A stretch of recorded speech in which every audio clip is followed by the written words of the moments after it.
જુવાનીઓ માટે મને લાગણી બહુ, કારણ કે ભોળા હૃદયના આમ હથેળીમાં હૈયા લઈને ફરતા હોય કે કોક અણિયાળી આંખે એને વીંધી ના કરે.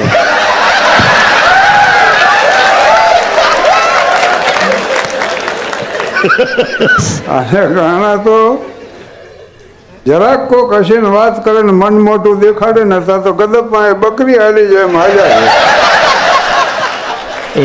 એકલા હાથે પ્યાર કા પંચનામાની નેક્સ્ટ સ્ક્રિપ્ટ લખી નાખી. કોકના સામાન મંડે ઉપાડવા, કોકના છોકરા રમાડવા મળે, ખિસ્સામાં પૈસા ન હોય ને આઈસ્ક્રીમનો ઓર્ડર આપીને બેઠા હોય. પણ સમંદરના તરંગો ચાંદનીમાં લીન લાગે છે, પવનની લહેર પણ ઝળકી ઉઠેલી બીન લાગે છે. એ કુદરતો કે માનવ એક સરખો છે અનુભવવા, જવાની હોય છે ત્યારે બધું રંગીન લાગે.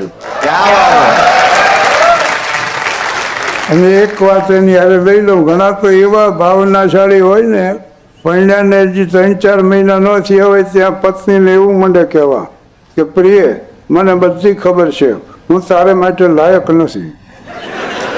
એટલે હું જુવાનીઓને કહું કે આવું કોઈ દી કહેશો નહીં. અરે થોડીક તો સરપ્રાઈઝ એના માટે રહેવા દો.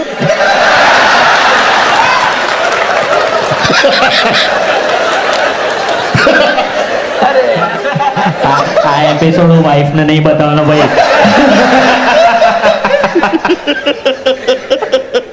ખડખડાટ હશો ને, હાસ્ય માટે ગંભીર વાત કહી દઉં, તમે ખડખડાટ હશો ને એટલે વિચાર બંધ થઈ જાય. હસવું ને વિચારવું બે કોઈ દી હારે નહીં બને. એટલે વિચાર જ ન હોય તો મન ક્યાંથી હોય? એટલે અમનની સ્થિતિ સર્જાય, નો માઇન્ડ. અને વિચાર ન હોય, મન ન હોય તો અહમ ક્યાંથી હોય? અને ખડખડાટ જે મને હસી શકે ને એના હૃદયમાં બુરાઈ નથી હોતી. ક્યાં વાત હે, જોરદાર.